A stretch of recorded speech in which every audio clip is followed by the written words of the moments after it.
Michel Ferreira está por aqui, também o doutor Moacir Macedo, coordenador do PROCON e gerente de fiscalização, respectivamente. Bem-vindos, bom dia, uma satisfação recebê-los aqui.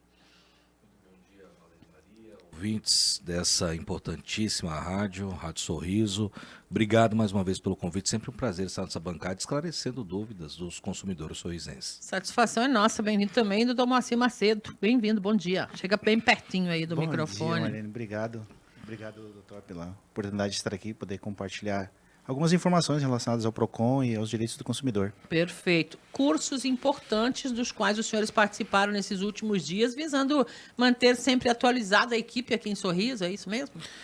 Marlene, eu costumo dizer o seguinte, até fazendo aqui, parafraseando o nosso chefe da fiscalização estadual, do PROCON estadual, o PROCON, ele nada mais é do que o pronto-socorro da cidadania, né? Uhum. Então, assim, de agulha, de alfinete a um foguete, o PROCON acaba tendo que lidar com todas as situações. Então, a gente precisa, obviamente, tanto os dirigentes quanto os demais servidores, em especial os servidores da fiscalização, precisam estar atualizados. E entre o dia 4 a 8 de agosto, eu e o Moacir estivemos em Brasília, né, na Agência Nacional do Petróleo, e participando de um curso extremamente importante, né, que é um Sorriso, né, é pioneira, está na vanguarda de diversas ações. E com relação aos termos de cooperação técnica, não tem sido diferente, tá, Marlene? Uhum. Hoje, 3 PROCONs do Mato Grosso têm termos de cooperação técnica com a ANP, Agência Nacional do Petróleo, Cuiabá, Várzea Grande e Sorriso. Uhum. Então, para aumentarmos, dar mais capilaridade às ações fiscalizatórias relacionadas a postos de combustíveis e também distribuidores de GLP, que é o popular gás de cozinha, nós tivemos em Brasília uma semana bastante intensa, foram praticamente 2 dias somente de aulas teóricas e o restante do período todo em campo, né? A gente simulando e fazendo fiscalizações práticas mesmo. Uhum. Percorremos Distrito Federal, várias cidades ali do entorno, Planaltina de Goiás, Santo Antônio do Descoberto, Formosa, né? Então, assim, foi uma experiência única, compartilhada inclusive com PROCONs do estado de Goiás e de outros, PROCON estadual do Goiás, né, Moacir? E outros 8 PROCONs municipais também do estado vizinho. Importante formação, Moacir, o que você acha, como responsável pela fiscalização? É importante para vocês essa atualização para realizar o serviço? Além de importante, essencial, né? Visto que nós temos o acordo de cooperação. E nós aprendemos muito lá e coisas que dificilmente nós teríamos esse treinamento aqui. Uhum. Visto que o Dr. Michel, chegamos este ano aqui, o PROCON de Sorriso, e nós precisamos nos capacitar também para atender as demandas que chegam ao PROCON, né? Isso vai se reverter agora em serviço de fiscalização aqui em Sorriso, é isso? Exatamente. E nós já estamos preparando umas visitas de orientação a todos os postos de combustíveis, distribuidores de gás também. E é interessante e importante também que as denúncias que chegam ao PROCON referente a esses serviços, nós não podemos iniciar os trabalhos de fiscalização de ofício, fiscalizando, representando a ANP, sem antes recebermos uma ordem de serviço da Agência Nacional do Petróleo para a gente fiscalizar esses locais. Então, vocês precisam ser provocados pela comunidade, no caso? Sim. Tanto provocados pela comunidade ou pela própria ANP. A comunidade nos provoca com relação às denúncias, né? Nós encaminhamos e formalizamos para a ANP e a ANP nos fornece a ordem de serviço e todos os subsídios, ajuda e apoio para a gente poder fiscalizar esses locais. Pelo que os senhores viram, que aspectos são mais importantes e chamam a atenção e precisam vocês ficar de olho aí? Perfeito, Marlene. Acho que um número que me chamou bastante atenção, e eu não sabia, nós não sabíamos, é que hoje o crime organizado, ele utiliza o comércio de combustível como sua principal fonte de renda. Eita! Eu achei muito pesado, imaginava que era tráfico de drogas, tráfico de armas, roubo, mas não. Combustível ilegal? Combustível, inclusive combustível legal, tá, Marlene? Olha. Então é a famosa lavagem de dinheiro. Então essas informações lá dentro da ANP, existem alguns setores que eles são especiais. Por exemplo, o Centro de Pesquisa Tecnológica. Esse é o que analisa a qualidade. Paralelamente, tem o Programa de Monitoramento da Qualidade dos Combustíveis, que atualmente fiscaliza 20 estados da federação. Mato Grosso não está inserido nesse rol. É por isso que as parcerias com os PROCONs municipais são importantes, Marlene. Então, assim, e um dado que me chamou a atenção, hoje, nesse programa de monitoramento, ele é composto por fiscais de carreira da ANP, policiais federais, delegados de polícia, delegados da Delegacia de Consumidor da Polícia Civil, dentre outros servidores. Então eles trabalham cruzando dados. Antigamente a ANP, como muitos órgãos, trabalhava nas escuras. Entrava uma equipe num carro e saía batendo de posto em posto. Hoje não, Marlene. Quando o Moacir cita a questão da ordem de serviço, é exatamente para manter esse padrão de qualidade. Perfeito. Lá em Brasília, eles estão monitorando todos os postos de combustíveis, TRTs e revendas de gás do Brasil. Isso se reverte numa fiscalização online, digamos assim, uma investigação a respeito do serviço já. Sem dúvida nenhuma, Marlene, dá uma efetividade muito maior. Para você ter noção, hoje, esse centro de monitoramento, o programa, o PMQC, essa é a sigla usada, ele já identificou que 97,8% do combustível comercializado no Brasil é dentro da normalidade. E, obviamente, os outros 3,2% são combustíveis adulterados. E o foco da fiscalização, Marlene, não é o trabalhador, o dono de posto, o gerente de posto, o frentista que trabalha regular. Não. O foco da fiscalização é esse 3,2% de comerciantes, de revendedores que infelizmente trabalham na clandestinidade. Então, como foi bem lembrado aqui pelo Dr. Moacir, nós vamos começar na próxima semana um trabalho de fiscalização e orientação, até seguindo as diretrizes da atual gestão, do prefeito Alei, do vice-prefeito Acácio, para que nós orientemos os nossos comerciantes, os nossos fornecedores. Feito esse trabalho fiscalizatório, que inclusive nós já comunicamos à ANP, tá? A necessidade de fazermos, como dizia lá a minha finada avó, guerra avisada não mata aleijado, né? No ditado popular. Então nós vamos orientar todos os postos de combustíveis, as revendas de gás, inclusive temos 4 revendas já mapeadas que funcionam ilegalmente em Sorriso, já repassamos essas informações para a ANP, e aí você fala, Marlene, por que fiscalizar a GLP? Você imagina o risco que um armazenamento irregular pode causar à nossa sociedade? E até dentro da residência, se comprar um gás sem procedência, você imagina, né? Se já é perigoso, é uma coisa relativamente perigosa, né? Super, Marlene. Tanto é que existem alguns parâmetros, inclusive que nós aprendemos no treinamento, que esse treinamento é um passo, uma etapa obrigatória para quem tem o termo de cooperação.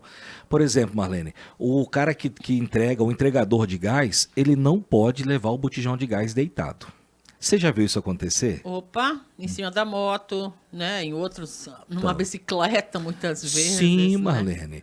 Então, assim, essa é uma das orientações que nós vamos fazer. Olha, a tua porta de entrada tem que ter no mínimo 2 metros, por exemplo, 2 metros por 1,90 de altura. O seu botijão tem que estar armazenado em, no mínimo, 5 volumes, se ele estiver cheio, e 6 se ele estiver vazio. Botijão cheio e vazio não pode. Então, são inúmeras orientações que nós vamos estar fazendo pessoalmente, porta a porta, ajuste com esses a princípio, empresários. Depois a fiscalização, se for o caso, com multas. Sem se dúvida, necessário. Marlene. E as multas da ANP, elas são muito pesadas. Elas variam de 500 mil tranquilamente a 2 milhões de reais. É para fechar uma lojinha mesmo que trabalha irregularmente, né? Não tem conversa, não tem diálogo, igual bem lembrou o Moacir, nós recebemos ordem de serviço. E não é discricionário do diretor do PROCON, por exemplo, decidir se ele fiscaliza ou não. Nós temos obrigação de fiscalizar. Se for mandado, tem que fazer e não pode fazer porque eu quero fazer. Eu não vou com a cara da Marlene, então eu vou lá fiscalizar e vou fechar. Eu posso amar Marlene Maria como eu amo, Se ela tiver uma revenda e tiver algum problema e a ANP acionar via ordem de serviço, nós somos obrigados a ir lá. Mudar. Perfeito, isso é muito importante. Além disto, além deste grande curso em relação aos combustíveis, Sorriso sediou também uma grande reunião que é de praxe, né, dos PROCONs do Estado, é isso? Sim, Marlene, a 49ª reunião técnica de PROCONs. Reunimos aqui em Sorriso entre os dias 13 e 15 de agosto representantes de todos os PROCONs do Estado. Um momento muito importante para a gente trocar figurinhas, para a gente alinhar as demandas e também as estratégias, tanto na seara administrativa quanto na seara jurídica. Nós estamos, hoje, Marlene, começamos a fazer uma orientativa em redes hoteleiras. E aí, conversando com uma das gerentes, ela falou bem assim, olha, a nossa rede é uma das maiores do Brasil e nós temos uma das maiores bancas de advogados da América Latina ao nosso serviço. Eu falei, nossa, que bom, porque nós do PROCON Sorriso também somos em 4 advogados especializados em modéstia à parte. Nós vamos fazer tudo o possível para defender o interesse do consumidor. Que é o importante, né? E por isso também é o espaço para orientação, se for o caso. Pessoas que estejam eventualmente nos ouvindo e ficam com aquele receio, será que eu estou fazendo tudo certo aqui? Podem procurar vocês para isso também ou não? Obrigado, Marlene. Obrigado. Interessantíssimo esse seu apontamento. Não só podem, como devem. Eu costumo dizer o seguinte, a gente tem que olhar para trás com misericórdia. Quem sou eu para olhar para trás e criticar o que já passou, né? Eu posso olhar daqui para frente e eu posso afirmar para a sociedade que nos ouve. O órgão de controle e fiscalização PROCON de hoje é um órgão humanizado. Nós não enxergamos as pessoas apenas por CNPJs. Nós olhamos a função social da empresa, a necessidade, porque o Estado, Marlene, já é um fardo pesado para se carregar. Com certeza. Aí quando você coloca um monte de órgãos de fiscalização aparelhados apenas para multar, você inviabiliza o negócio. Então o nosso projeto, até seguindo uma determinação da gestão municipal, é viabilizar, é auxiliar, é sanar dúvidas. Somente em último caso, após esgotadas todas as tentativas de educação, conscientização, de diálogo, é que nós aplicamos as multas. É a última rácio realmente. Para quem realmente não quer se adequar, porque é uma questão de segurança coletiva, muitas vezes, esse caso do gás, por exemplo. Então, se realmente eu não quero trabalhar certinho, não tem outra forma. É isso. Marlene, você imagina, numa dessas fiscalizações nós flagramos metanol num depósito, num posto lá, eu me esqueci o nome da cidade. Santo Antônio? Santo Antônio.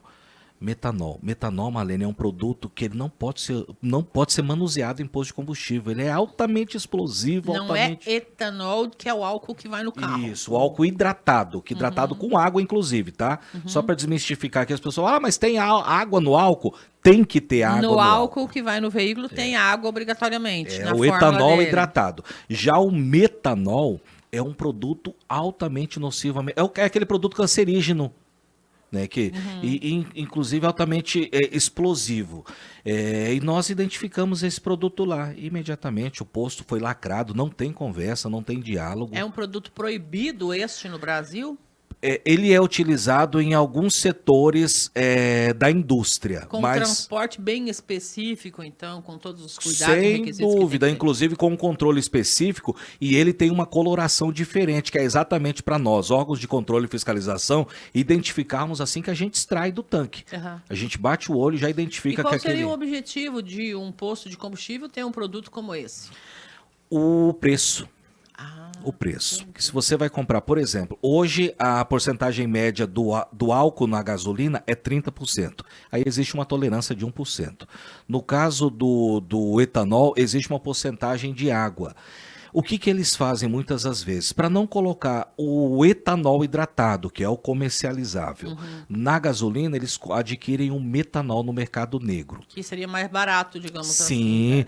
A situação dos TRRs, inclusive, é um trabalho já em andamento, já foi deflagrada uma operação em Pontes e Lacerda, e a nossa região também está no radar da ANP, com relação ao combustível dos TRRs, que são desviados para serem revendidos em garimpos ilegais, inclusive que atuam em áreas indígenas. Então esse também é um braço da investigação e um trabalho conjunto com o PROCON Sorriso. TRR, traduz aí para quem está nos ouvindo. O pessoal fala de revenda de retalhos, né? É como se fosse, entre aspas, um poço de combustível voltado para atender, por exemplo, o produtor rural. Ah, que ele vem e compra uma quantia para manter lá no espaço rural dele mesmo. Isso. Entendi. Na região de Pontes Lacerda, nesse momento, não existe nenhum TRR liberado. Todos foram fechados, porque os que tinham lá regularizados foi identificado que eles comercializavam combustíveis para garimpos ilegais, inclusive para aeronaves fazerem voos clandestinos sem a autorização da ANAC. Tudo isso é uma situação ilegal e que acaba, de certa maneira, propiciando crimes de outra natureza, de outra ordem, que a gente nem consegue imaginar o tamanho do BO lá no final, né? Sem dúvida, Marlene. Além de prejudicar a economia, né? Porque nós sabemos que hoje um dos grandes males da nossa sociedade é o consumo Pirataria. de drogas ilícitas, é a adulteração, é a pirataria, e esses crimes fomentam outros crimes, né? Então é uma obrigação do Estado combatê-los. Perfeito. Obrigada pela vossa vinda. Deixo o microfone à disposição. Parabenizo. E se quiserem deixar contatos do PROCON aí, é sempre importante. Virou e mexeu, a gente está aqui com o pessoal pedindo socorro em uma coisa e outra. E a ideia geralmente é encaminha o PROCON, leva a documentação, faz a sua queixa, porque sempre é importante registrar, né? Se a pessoa tem algum tipo de situação irregular para ser colocada, para que o PROCON também tenha estatísticas, né? A gente sempre fala a respeito disso, né? Sem dúvida, Marlene. Eu quero aqui, já que você me deu a deixa, deixar o nosso contato do setor de fiscalização. Sim. É o 669 9938 1091. A fiscalização é para aquele cidadão que deseja fazer uma denúncia. Por exemplo, meu bairro, minha região está sem água. Posso fazer uma denúncia? Pode e deve. Não precisa ir lá no PROCON. Pode fazer Por esse via número. telefone. Ótimo. Se você quiser fazer de forma anônima, só deixa bem claro isso. Fala, olha, eu gostaria de fazer essa denúncia, manda as provas e olha, mas eu gostaria de fazer de forma anônima. Nós estamos em 2 endereços, nos 2 ganha-tempos, tanto na Zona Leste quanto na área central do município. E dizer assim, Marlene, nós somos parceiros da economia. O PROCON, eu já disse isso aqui nessa bancada e repito, nós não somos e não queremos ser tratados como os vilões da economia. Mas nós não podemos deixar que o fornecedor que está numa situação de vantagem, que ele tire ou prejudique o consumidor. E contraria a premissa de que o consumidor sempre tem a razão. Isso não é verdadeiro. Nós estamos lá, inclusive, para alertá-lo quando ele não tem mais direitos. Então, com base nisso, em nome de todo o PROCON Sorriso, agradeço o espaço, mais uma vez, à Rádio Sorriso, e coloco o PROCON à disposição de toda a sociedade. Nós é que agradecemos.